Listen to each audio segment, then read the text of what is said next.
We all have different versions of ourselves, the one we show at work, the one we show our friends, and the one we hope no one ever sees. Ashley Barrett just happens to have the last one literally growing out the back of her head. Season 5 didn't just give Ashley a new power, it exposed the version of herself she spent years trying to bury. So the real question becomes, what happens if Ashley stops hiding that version and starts listening to it? For 4 seasons we've watched Ashley give everything to a company that sees her as disposable. But beneath the wig and the panic attacks, there's a lot more to this closeted liberal that meets the eye. Today we're breaking down why Ashley could be the most relatable character in the show, how she might be the only person capable of outmanoeuvring Sister Sage, and why her bittersweet endgame might be the most realistic conclusion to the boys. With Ashley, there's certainly a lot to unpack. When we first met her, we see that she's an expert in PR, a critical component of the Vought machine. She cleaned up suit messes, helped Vought control public perception, the media narrative. But that was just one face, and back then we only knew her corporate identity. And that was kind of the point. Ashley gave everything to a company, including every single hair on her head, and it still wasn't enough. And let's be real, I'm sure a few people can relate to that. Once Ashley realised that doing the right thing didn't matter at all, only following orders did, she adapted. She became the ultimate corporate climber, the woman who can turn a massacre into a selling point, smile through a crisis whilst grimacing on the inside, the woman who can swallow her conscience in order to meet expectations. And she got pretty good at it. It's so easy to become a monster around here. Before long, she made it to CEO. Ashley believed the lie that if you work hard enough, you'll be rewarded. She could then do things her way, she'll gain the respect and then fix the system. But quickly realised the system was rigged and she was destined to become another cog in the Vought machine. Because after becoming CEO, she realised it was never real power. It was just another performance. She lived in constant fear of Homelander, and as that professional power slipped, she sought it elsewhere, anywhere she could actually feel in control. Enter Dominatrix Ashley. She craved the feeling of a boot on someone's neck, or let's just say other places. Because at work, she was the doormat. We even see her repeating Homelander's abusive lines to Cameron Cook. I would include them in this video, but I have a feeling YouTube will say no. And then Ashley knew she'd reached rock bottom when she realised she was just the company mascot, and even the Deep spoke to her like she was worthless. She ended season 4, fleeing from the deep noir in a desperate bid for survival, injecting herself with Compound B. But right before she did, she looked at a photo of her past self. Let's zoom in. Look at her shirt in that photo. She has more hair on those armpits than she currently does on her head, and there is that carefree smile. This backpacking liberal Marxist version of Ashley bears no resemblance to the woman in Louboutins we see today. Her reaction here made me question, did she long for that past self? Or was she terrified of returning to it? Because one thing is for sure, this moment was key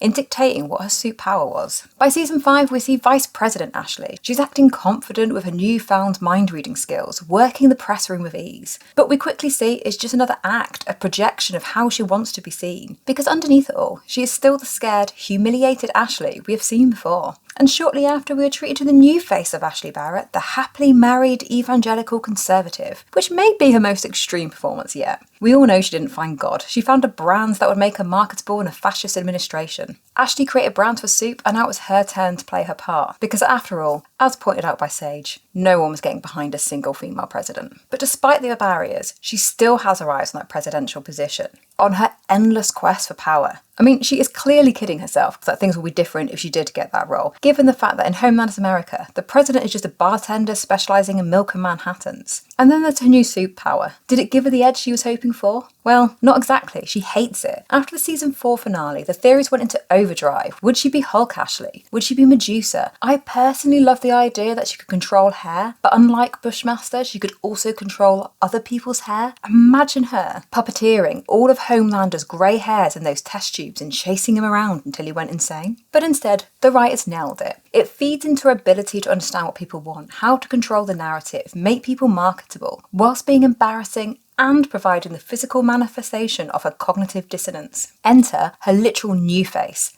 Little Ashley. But Little Ashley isn't a powerful being, she isn't a force to be reckoned with. She's a Jiminy Cricket conscience that Ashley periodically submerges in the bathtub. And just like her trichotillomania, my god I can never say that word, she hides it under a wig. At times, Little Ashley tries to influence her but is ignored. And when Big Ashley does do as instructed, she doesn't follow orders with her usual confidence. She expects to fail and then unsurprisingly does.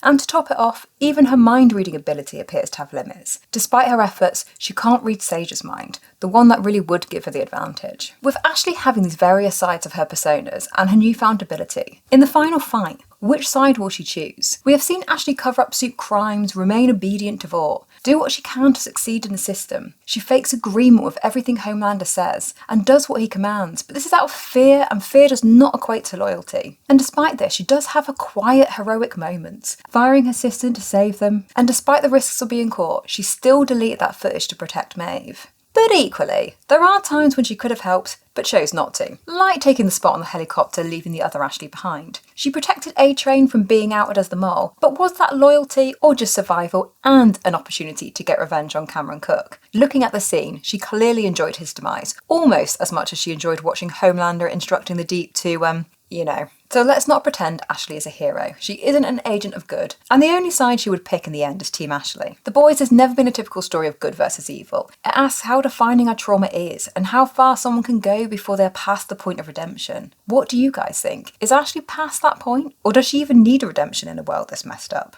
After all, Ashley chose to stay at Vought when she could have left, and when she eventually wanted to go, it was too late. As we move through season 5, what will make Ashley say, this is enough? Discovering a dark secret of her husband's, because we all know there's one lurking there. The death of A-Train, who she started to grow a bond with, or Homelander falling more into dictator mode. Because when she knew Homelander was going too far, by locking up anyone who spoke negatively against him, she tried to reach out to Sage for help, to put a stop to it. But of course, she was rejected. And we see that despite Ashley's powers, Sage's respect for her hasn't increased.